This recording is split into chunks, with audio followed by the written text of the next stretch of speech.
The topic for this panel is the whole notion of the conditions that exist right now on the web impacted by other influences that we think leads to this whole notion of the perfect storm. And the perfect storm is really about a series of factors over the last 6 to 12 months, everything from the writer's strike to the monster increase in video consumption on the web, to changes in new financing, and to innovations in technology as it relates to production that make this the moment that we think could be a turning point. So we want to focus on that a little bit. And let me start with something that seems somewhat innocuous as it relates to brands and their involvement in this space, and that's the writer's strike. And let me go to Albie here on this issue. You know, why does this matter if you are interested in partnering with a content creator upstream? Why do you care about that? And so you've got another slew of really terrific creative writers who are now thinking and are immersed and got themselves involved in web activities. Now, whether it was web series or games that we're doing, they're now in that genre for real, and they're going to reach more people. You've seen incredible content, story-driven content, and other type of immersive content that's now coming out that is getting a lot more views, the next generation from user-generated to professional content. So more people are going to be watching, and more people are going to be getting an experience they never had before, because those writers are also joining young writers there who write in a different way. They write to create a conversation. So the message is, if you're a brand, you would expect to see over the next 12 months higher quality content being produced by more talented creators. Is that fair to say? Absolutely. Okay. Let me ask Jared you a question. You guys have a huge television business and obviously a burgeoning web business. And when you think about this whole notion, first of all, do you agree that the impact of the writer's strike is that we'll see greater quality content on the web? And what does that mean for costs? I think that ultimately the event itself, the writer's strike, will be a blip. It will be an anomaly, a period that things were shaken up and were different. But I think ultimately the movement in the different directions of media are going to continue in the predictable fashion that they have been, and in some ways the unpredictable fashion, unaffected by that event itself. I think the positive thing that comes out of it is that there are rules now. There are templates that are being formed across the board to all the unions and all the guilds, and that's going to liberate the very creative people, both behind the camera and in front of the camera, to be incentivized to participate in this growing media. And I think ultimately that is a great thing for everybody. Before the strike, the office writers and the producers and the network, no one was sure how to make these webisodes work, and so people were very resistant to it, even though they were incredibly popular. The template is there now, and so now we can really extend and create content for the web based on our television properties that allows everybody to share in the upside of the benefit. John, let me just ask you a little bit about this whole notion of engagement. I mean, you guys have done some very, very successful non-scripted and reality programming, Extreme Makeover Home Edition with Ty Pennington being one, and now you're jumping into the digital space and figuring out how to apply those skills in digital.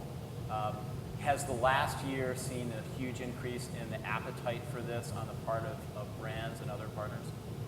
Yeah, so I think important way to understand how programming gets created, because domestically it's primarily funded by broadcasters directly, but internationally as we do our productions, the brands are more involved, and there's more of a split between brand funded or broadcaster funded. So in some markets we're up to about 40% of our slate is funded directly by brands. So for example in Holland. So we've been seeing that trend across the global territories change for a while, and we now see the impact, certainly in the last 3 or 4 months in the States, as there's a lot more pressure on the broadcast budget for some of our shows. You know, maybe there's some deficits with the advertising dollars. A lot of you guys in the room are seeing how your dollars could be more effectively used. So we see there's nice opportunity when we talk to the brands. It's sort of the back to the 50s notion, that all of us as programmers have an opportunity to work again directly with the brands to create either fully original programming around your objectives, or to get involved in programming where the network knows to all of us that we create good programming, they trust us to create the programming, and there's an opportunity to get in that maybe wasn't there before when budgets are maybe a little bit off going to broadcast, and we can come in with interesting brands that are organically involved in the show and increase that involvement as opposed to just buying the spots. So we've noticed a big change in the last 3 or 4 months, and we set up sort of internationally in the UK. You know, we've been doing this around the world for a long time, working with brands. We sort of started a new named agency, New State in the UK. So we're going to be getting more involved in speaking directly to advertisers, because we're all programmers and we need our creativity in the different outlets to be funded, whether it's games or TV programs or what have you. So as we were saying, it's been broadcaster funded, and we're now looking forward to embracing working with the brands. And I think this panel is a good indication, and this event, that the time is now for those conversations to begin. Let me just go back to the two gentlemen over here who are dedicated to the web, who don't want to be television when they grow up, or at least certainly not so far.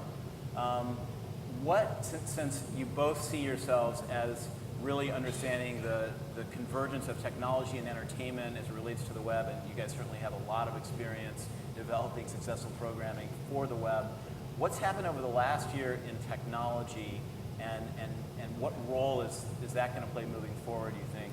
Is that going to work to your advantage, or is everybody else going to catch up?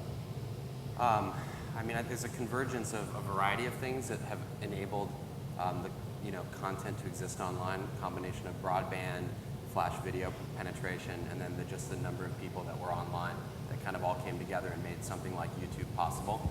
For our company, we're calling ourselves a social entertainment company, and the two words have a lot of meaning to us. So for us, the entertainment side is the more traditional. We are a digital studio. We produce content, we finance, we distribute, we put together, we work with brands, we put together the production.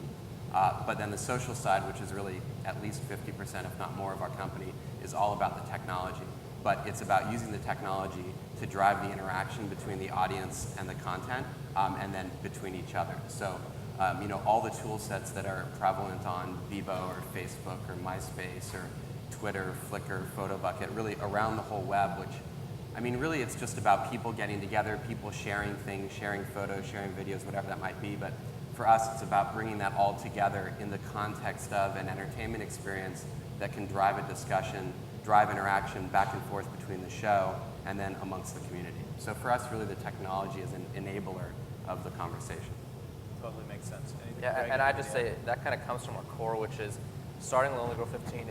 It wasn't, we had an idea or a screenplay or something of we have to tell the story of a young girl who's being chased by a cult. It was, what is YouTube? How are people using YouTube? And if you're going to tell, I don't know if that's me, if you're going to tell a story on YouTube, how would you do it? So you would probably have it be from the perspective of a video blogger who is making her own videos, choosing the music, uploading them. She would have her own profile page. If there was another character, they would have their own profile page. If they wanted to talk to each other, they would do video responses, they would do messaging. So the approach to our storytelling is always technology first, tools first, platform first, and then how do you layer story on top of that that will engage a community and that will encourage interaction between that community. Yeah, we don't see the web as a platform for distribution. We see it as a platform for storytelling. So the tools are part of the narrative. Well, let's pick up on that, because Albie, I know you've got a lot of comments in that area. You guys have sort of a unique approach and a disciplined approach for the web. Can you speak to it a little bit? Yeah, the other part of the technology that's happened, and not only the fact of the broadband penetration, if you think about the place where cable took off was when, had 60, 70% penetration out there, original cable programming came of age. Well, we've got that in broadband. So it enables the web programming now to become big, but it also enables another part of the programming to become big, and that's gaming. We talk about web series, and talk about social networking, but almost 70% of the activity on the web is gaming. So for us, the casual game space is a huge opportunity now with the broadband pipe to bring story and characters into that space, to create intellectual properties, and that's what Biggie does, try to create character-based intellectual properties through gaming and some web series. And we do it by straining it through a pretty rigorous development criteria, which we look at as 6 modes of user engagement. So the watch experience that I bring to it, for the linear watch experience that can really activate it, and then the learning, playing, connecting, collecting, and creating experience. And the whole range from linear to really engaged and interactive. And I think if you have 4 and the 6 of them will greenlight a property, but it's really looking at all of that engagement and trying to get that into this new space of gaming, story-driven, casual gaming. And I think there's a big opportunity to create the board games of the 21st century. So, and you mentioned this whole comparison to cable, because I know we've talked about that before. I mean, are we in the same spot now? We're right at that inflection point, absolutely. I mean, I think this is absolute point, but you know, Michael set it up at the beginning of the day, other people have, and there are comparisons, and I think you've got that ability now to show things. I mean, Barry talked about half hours. I was on panels a year ago, we all are, where everybody said, nobody's watching 2 hours on the web. Nobody's going to watch a half hour on the web. When the quality was there and you have great platforms like Hulu and others that you really can watch things on, people are watching. So once they're watching, it's all that screen that... let's talk about that. I'll take that one if you want. So I think the question's asked a lot, you know, the short form versus long form. I used to work in the mobile business before, which was the ultimate short snack, you know, promise. I think that all the networks and all of us, maybe advertisers, spend millions and millions of dollars driving attention to one place on broadcast and cable to drive those eyeballs, to drive people to watch 22 minutes or 44 minutes of programming. I think the challenge with the web is people don't yet know about the new show. So when we talk about, oh, we're launching a new show and why don't we have 50 million people watching it? Because I think the dollars that are spent on broadcast to build these brands, you know, we have franchises, Deal or No Deal, and all of us around the world, our broadcast partners spend millions of dollars offline and online television driving people to one place at one time. So we've found that our existing shows on online, when we distribute them, we've got 12, 13 distribution outlets online. We don't call it an Endemol network, but we have the same sort of distribution network. We find people average, you know, will watch 22 minutes of the shows, if they're shows that they like and they know. So I think when the brand's been built on another platform, people will watch longer, and all the ABC, I guess, viewing online of the shows that people like and enjoy, they'll watch, or The Office, I don't know if it's streamed on NBC, people will move and transfer. I think the challenge for all of us, you know, we don't think about it so much as shows anymore, we think about brand experiences. And that can start from a broad downloadable casual game, or can start from a little Facebook application that we then see there's an interesting way that people are starting to engage. And then it's all of us, I think, not just as TV programmers, but entertainment programmers, to see how we build that experience and grow it from maybe short form video to a little game to a mobile experience up to television, back again, but still engaging the viewer and sort of building relationships and engagement platforms, you know, ultimately for brand partners behind it all. So if I'm hearing you, technology really is driving engagement, and as it relates to social networking, gaming, and all the other real meat here, that's a huge opportunity. I see a different path than the technology. I think the path starts with great, compelling content. People watch things regardless of their length because they're fun to watch and they enjoy watching them. One of the challenges that we have, whether it be broadcast, movies, or in new media, is you have to have great content and you have to market it. People have to know that it exists, and it needs to be easy to find. Once they get there, it needs to engage them very quickly, a very, very essential element in terms of the way we develop. It needs to have a great storytelling, compelling characters, but it needs to engage them quickly and keep them there. It needs to finish with something that will bring them back for repeat visits. And at least as new media relates, and maybe this is a technological thing, but the technological really just drives creative opportunities.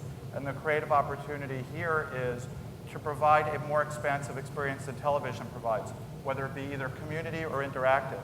So again, it starts with the content well marketed. Once you get them there, the content itself has to bring them back, and then will provide the more expanded viewing and experience with the content. Here again, you're somebody who's running a television studio and a digital media studio, and talking about the power of the web to develop this engagement capability. How is that going to help you on the television side of the business? Speaking on behalf of Stage 9 and all of my colleagues here and on the previous panel, we would love to create a massive new media hit. It will be great for the entire industry. It will prove the ability of new media to support a massive hit. And you're saying we haven't seen anything yet? There haven't been any massive hits? I think that there have been pieces, but I don't think it's as massive as maybe what we've experienced in I think I've heard it called traditional media today. I call it mature media. You know, we've seen those things, those, like, you know, where it's like, where it transcends pop culture. the Star Wars movies, maybe Sex and the City more recently, to some extent Lost. But that massive hit that truly transcends culture in every way and permeates and affects and informs the way we live our lives in some way. That's what we all pine for and want to see, and it will happen. That's good for new media. You know, as with any kind of franchise building, which is a lot about what new media companies are pursuing these days, something that works can probably work on a lot of different platforms and in a lot of different ways. So that probably will happen. And is that going to make television more efficient? For the viewers, first of all, the most important element, we will be able to extend and sustain the experience that they're getting, or maybe even improve it. Television, there's a lot of very high quality shows on television in all the broadcast and basic cable networks. And certainly if we can maintain and extend the quality of the viewing experience they have, the audience, then those eyeballs will continue to be there, which is a very important aspect for that industry. Efficiency. As we see that things can be done in more modest fashion, but with similar results, I assure you those elements will migrate to, there will be a lot of attention given to those situations, and we'll certainly try and bring those efficiencies to the traditional television and more large-scale productions. Makes sense. John, I would just caution us to, you know, we talk about Biggie's as being a digital entertainment company making online experiences for the digital family, and I just think we have to be open about what that hit is.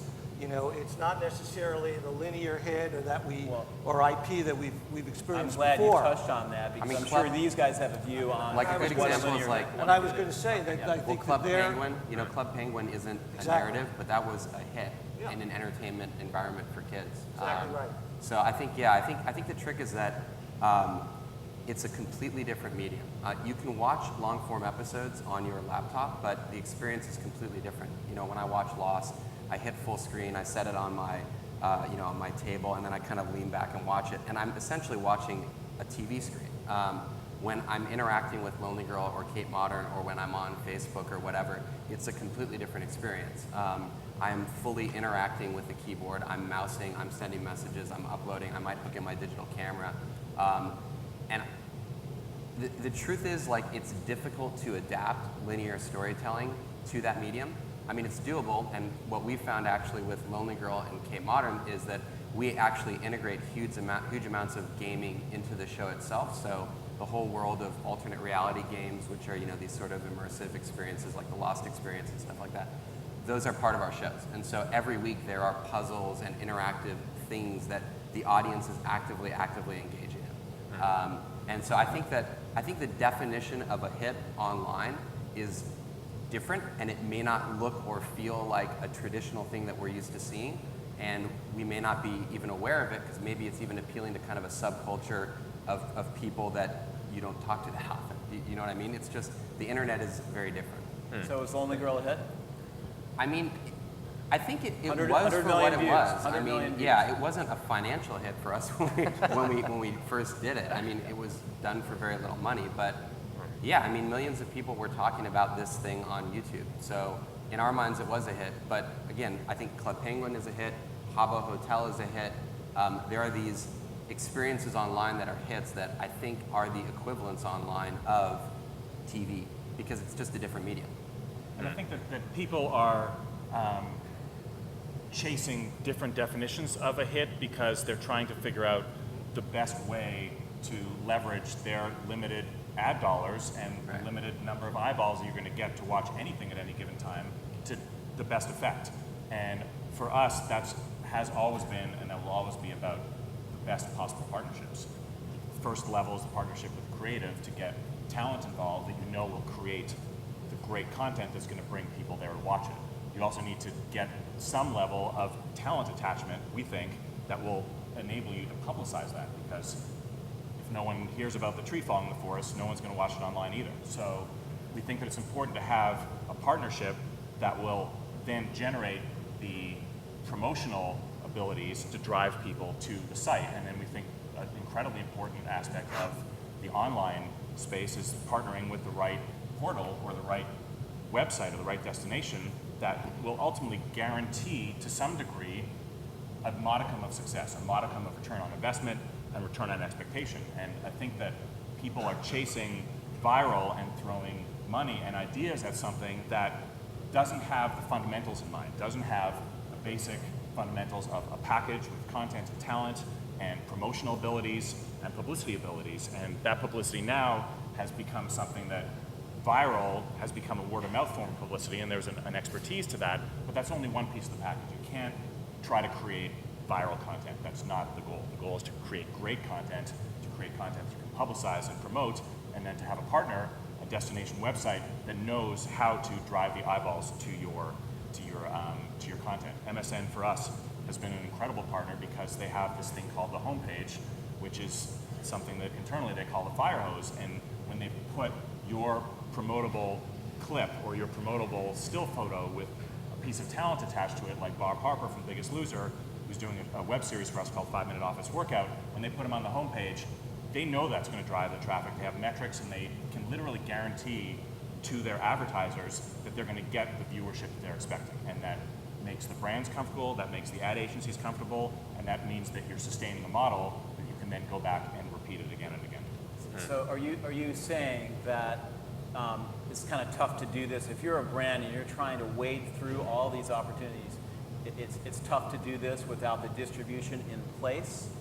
Or are you is Reveille open to having these conversations with brands without having the distribution piece in place and figuring it out together? Do you feel like is that too much of a challenge? No, absolutely. I mean, we love getting brands involved as early as possible, and there are many distribution channels right now. But we value the ones that have metrics and that have sort of proven abilities to deliver what we're promising to our partners. So, I mean, I think that's the heart of this issue, and it's honestly a big reason I think we're all here today, which is we now live in a space where there is no television network like we understood in the traditional world was going to package all this up in a bow for us and bring it to us and give us guarantees and execute and handle all the clearances. And now it's sort of like we're a bunch of content creators that together with brand partners are saying we can craft distribution schemes. Is that something that's... I mean, I think that's our job. I mean, It's a that's Wild definitely, West. Yeah. Well, we see the same thing, and it ranges from, I'm sure you guys all agree, it ranges from exclusivity to ubiquity. And it's really just a question of what works best for the content and the messaging of the brand, et cetera. How quickly you want to get it out, how sustaining you want it to be, and how wide it is. Again, it must be marketed for anything to be effective. And well placed, as Jared was saying, on the on homepages and other. Once you get them to the destination, directing eyeballs, especially when you want to get the repeat business, the repeat viewers, directing them back to find that spot is all very helpful to having effectiveness in your message. I mean, there is a small percentage of online content that has not been marketed, that took off on its own because of this new medium. And that's incredibly exciting too, but it's not yet something that we can build a replicable You business can't count on it. You know, but, you know, the brands themselves are TV networks, if you look at it in our business, because you guys are great at activation. I mean, there's nobody better at figuring out with the agencies how to activate that audience and bring them. So just like MSN delivers those eyeballs, you know, Kraft can get in back of something, and whether it's on Pack or other places, activate a huge network of people and direct them towards an experience. And that is an exciting prospect. So in an ideal world, you're saying that's a collaborative conversation early in the process. Together you figure that out. Together you figure out the distribution scheme. Right. We're doing that with our Figure out how to games now. fund Our games in March and June, just like we do long lead movies, is looking at really immersive and engaged integration opportunities that go not only just in-game, but also go offline. So, you know, Federal Express can go deliver a clue to somebody at home and give them a clue to the game that unlocks the next episode. I mean, there's a lot of ways when we work in advance and at the beginning where the type of web experience, and particularly, I think, gaming experiences can be dynamic. Yeah. And I think the nice angle, I mean, we all think about digital projects, and the Bebo project was an interesting one for us because I don't think in doing it again we necessarily do it global because it's a global show and we sold globally to advertisers, so it's quite complicated to put together. But I think catching up on the last 3 points, I think we do feel that a hit is no longer a TV hit. Linear sort of is what it is, but we think about on a 24-hour basis, how are people spending their time, and what's an entertainment hit is definitely being redefined in a huge way. I'm a self-confessed Facebook addict. So in terms of the hours that I'm spent, not hours, I mean in terms of the time I'm spending, I do work as well. In terms of the time I'm spending on Facebook, that's time I'm not spending watching television or catching up on DVDs or going to the movies. Great, thank you, John. Listen, we're almost out of time.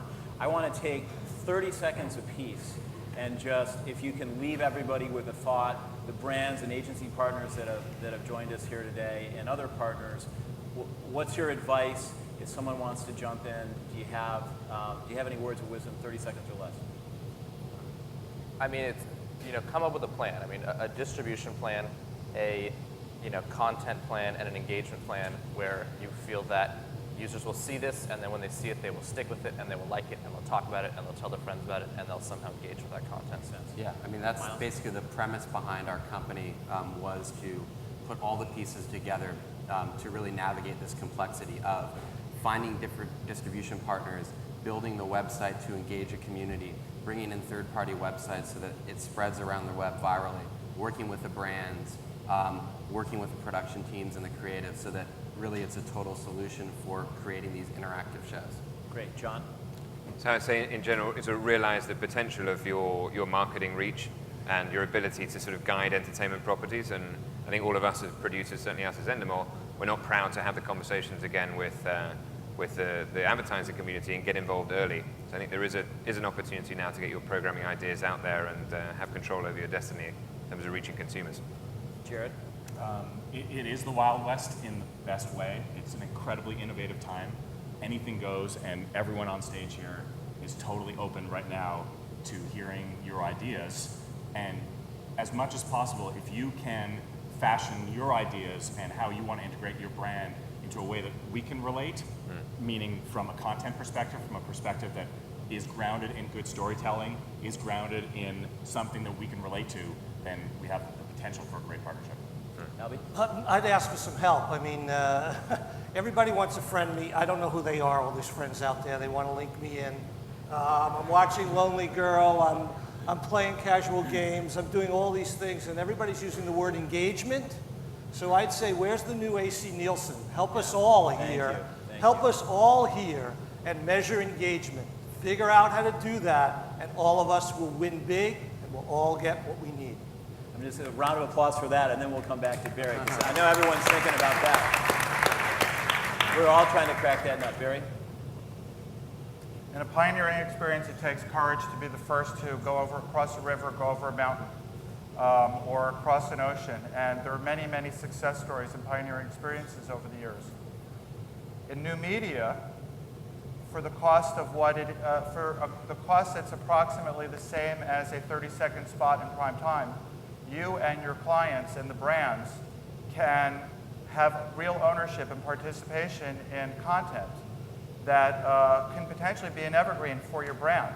It not only can be distributed in its initial form, in its initial pattern, however you want to do it, but over time it could also reside in retail stores, on the brand's website, etc. That is a very, very powerful marketing tool, again, for the brands to be more connected to the storytelling or the way the people experience the storytelling, the way it made them feel. That creates engagement, but that also creates the repeat business and identification. So the biggest advice I have, again, is have the courage and belief that this new media will be successful, and together we'll make it that way. Thank you. Big round of applause for our panel. Thank you very much, all of you.